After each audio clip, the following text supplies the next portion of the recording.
Welcome to Brass Tacks. Today is 11th of September and we are going to do an analysis of the US invasion and occupation of Afghanistan. The Americans have just recently pulled out of the peace talks with Taliban. But before we go into the consequences of that, let's see what the Americans have achieved in the last 18 years of this catastrophic blunder of their foreign policy. Almost $1 trillion lost. This is the most, not just it's the longest, one of the most expensive wars in the US history as well. The casualties in the battlefield are maybe 5,000 or 6,000 American troops, but that is not exactly the real figure. The American casualties through PTSD, post-traumatic stress disorder, is staggeringly high. 23 veterans are committing suicide every day. Almost 8 to 9, 10,000 American veterans are killing themselves because of the stresses of the wars like Iraq and Afghanistan. And what have the Americans achieved? Yes, the military-industrial complex achieved a lot. As I say, the $1 trillion have been invested and spent. They have gone to the weapons manufacturers and bomb makers and private contractors. But what has the American people achieved? Obviously, absolutely nothing. Hundreds of thousands of their young men, very fine young men, have been sacrificed by the military-industrial complex of the US empire. And there is no end to this war now.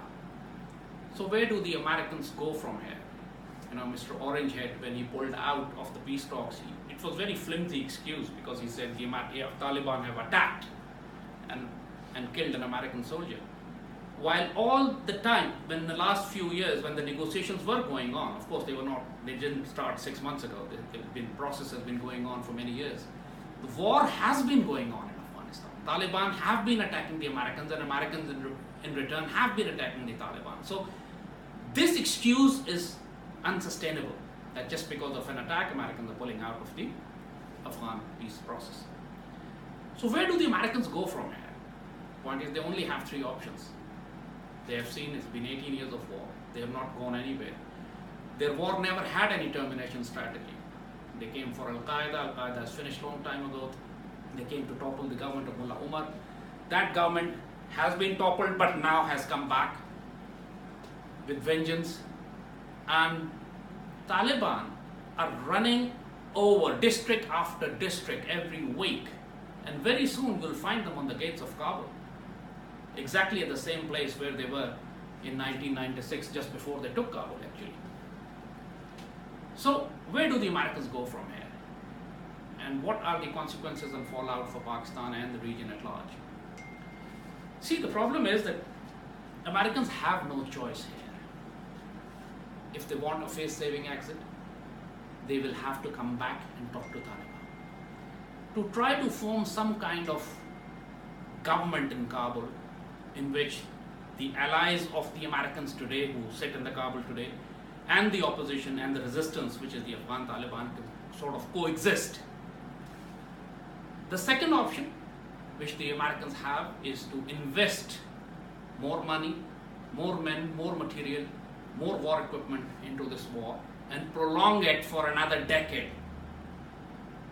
And the third option that the Americans have is to call in a third power to replace them in Afghanistan and do the dirty work, to clean up the dirty mess that the Americans have left. And for that, they are negotiating with India right now. And India has been asked, but Indians, of course, are not Pakistanis. They are very hard bargainers. They are shrewd negotiators. And what the Indians are demanding in return is something that the Americans may find very difficult to give. For example, infinite supply of free weaponry and ammunition, taking over of Pakistani Kashmir, cutting a passage through northern Pakistan to Afghanistan so that Indian logistics can go there. And if Indians bring in something like 2 to 3 divisions of their army into Afghanistan and are willing to die for the Americans, Americans can be sure that Indians are going to extract a very heavy price for this adventure. So How the future would unfold, we don't know yet. But we definitely know one thing as far as Pakistan is concerned, that if the Indians come into Afghanistan, that will be a very fair opportunity that we turn Afghanistan into a hunting ground for the Indian invading forces. Americans, Pakistan was some kind of reluctant, obviously. Pakistan had not been waging a war against the Americans despite the accusations. Americans have not lost in Afghanistan because of Pakistan. Pakistan have been supplying the air bridge and the land routes to the NATO and Kabul regime and American forces. Almost 1 million containers of supplies and equipment have gone inside. Not a single container of weapon equipment and supplies have been given to Afghan Taliban by Pakistan. Afghan Taliban do not run any training areas or base camps in Pakistan. They don't have any refuge or safe areas here. This boogie of Haqqani network and Quetta Shura is all bogus fraud. You don't defeat a superpower because of an hypothetical consultation council living in Quetta or in Pakistani tribal areas. To wage a war, you need a logistics, supplies, manpower, base areas like we had against the Soviet Union in the 80s. Hundreds of thousands of trucks of weapon equipment and supplies were sent in from Pakistan into Afghanistan at that time to defeat the Soviets. No such thing is happening as far as Afghan Taliban are concerned. Yes, American logistics are still on. American air bridge is still there. So if Pakistan has been supporting anyone, it is the Americans Pakistan have been supporting and the Kabul regime, not the Afghan Taliban. So this allegation is obviously ridiculously rubbish. And when Americans actually put an allegation on Pakistan that Pakistan is responsible for their defeat, we take it as an offense. So, as far as Pakistan is concerned, the cost that we have suffered because of our alliance with the Americans is indeed staggering, much more than what the Americans have suffered. $120 billion in economic losses. The entire Pakistan was turned into a battlefield through terrorism. We have lost over 100,000 people, almost 10,000 soldiers and troops killed in action. And this is the cost that we paid for our alliance with the Americans. And this is something that Pakistan has to very seriously consider now.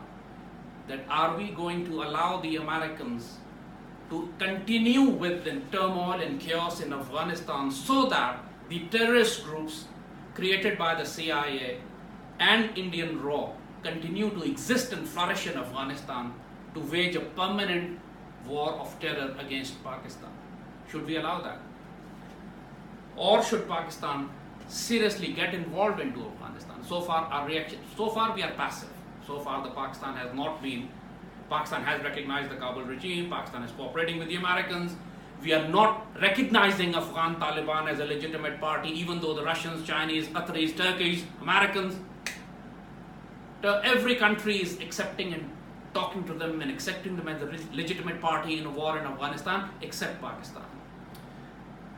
So, what should Pakistan do now? Especially now when the Americans have pulled out of the peace talks. Where should we hedge our bets?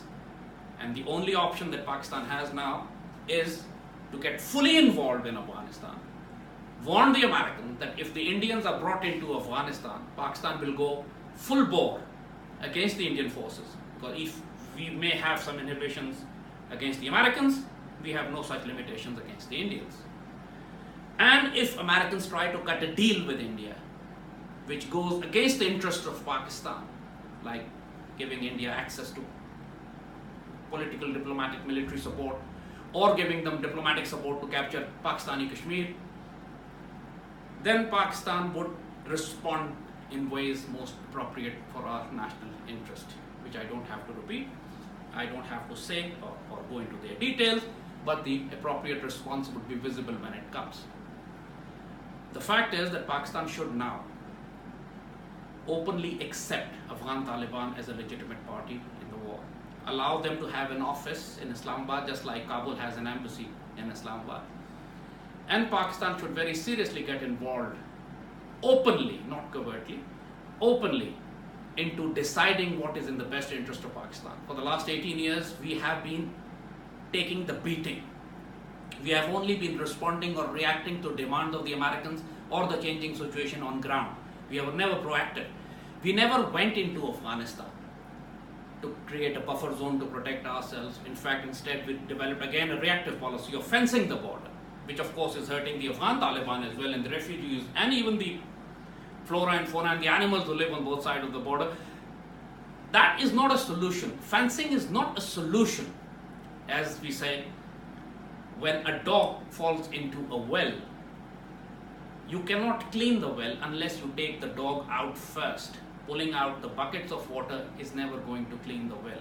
What Pakistanis have been doing is they've been trying to pull out the buckets of water while the American dog is still in Afghanistan. And now probably is going to be replaced by the Indian swines as well. So if that's the process, then of course, as I said, all bets are off and all wild cards will come into operation. We will not know how the environment and the geopolitical situation in the region is going to turn out, because all the countries, and especially Pakistan, is going to respond as we seem fit, without taking the permission or dictation from the Americans, and certainly not the Indians. See you next time. This is Brass Tacks.